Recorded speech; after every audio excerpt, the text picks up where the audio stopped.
What do you think of when you hear the words democracy? Do you think of freedom or the protection of human rights? Or do you think about participating in an election and deciding who runs the government? Democracy basically means power to the people. We as United States citizens usually take for granted the freedom we have in electing our own officials. There are other countries that do not have this luxury. Sometimes there might be a single person or a group who are willing to fight for democracy for their country. For South Korea, Kim Jong-un was that person. He spent his entire life traveling down a long, rough road to fight for what he believed in, which was democracy for South Korea. He was born December 3rd, 1925 in Mokpo, South Korea.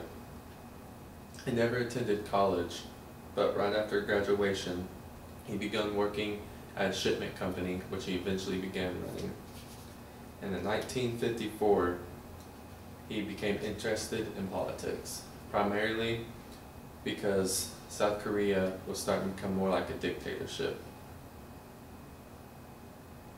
After 2 unsuccessful attempts at running for office, he was elected as a representative for the National Assembly in 1961. However, it was voided by the President Park Chung-hee. He did run again in 63 and 67. And in 65, he was appointed as spokesman for the National Democracy Party. And then 5 years later, in 70, he became the president of the National Democratic Party. Shortly after becoming the president, he decided to run for the president of South Korea. He had 3 unsuccessful terms in 71, 87, and 92. And then in 1995, he started his own political party called the National Congress for New Politics. And 2 years later, in 1997, he made his 4th attempt at office and finally won.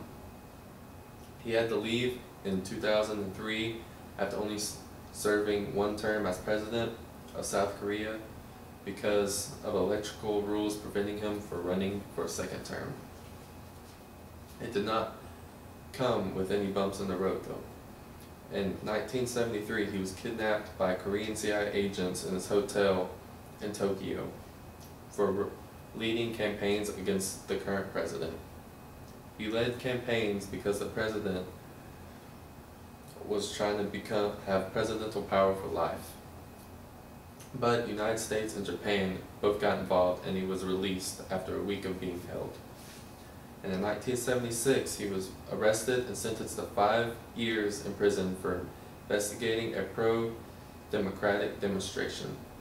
He was released in 78, however, under house arrest. And then in 1979, the president was assassinated by one of his aides, which led to Kim having his civil and political rights restored.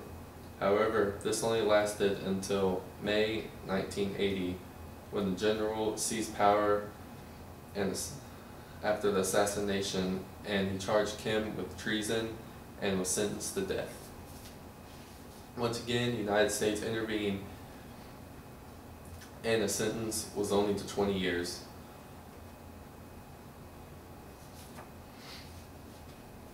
Kim knew that having a positive relation between South Korea and North Korea would be very important.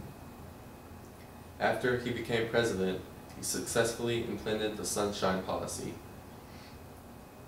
The basic principle of this policy was that North and South Korea could peacefully coexist, though South Korea would be a democracy and North Korea would be a communist country. In 2000, Kim and North Korean's ruler met for the first time. At this meeting, both sides agreed to allow family members to cross the Korean border in order to be reunited with their families. He was awarded the Nobel Peace Prize in 2000 also for his long and courageous struggle for democracy and human rights in his country. He passed away in 2009 at the age of 83. In the same year, Time magazine recognized him under Farnwell's in their Person of the Year edition. As you can see, South Koreans were not afforded the same freedoms and rights we are accustomed to in the United States. He spent his entire adult life fighting for what he believed in. It did not matter what obstacles he had to face, whether it was kidnapped by CIA agents or numerous unsuccessful attempts at office. He gave up what he believed in: democracy for South Korea.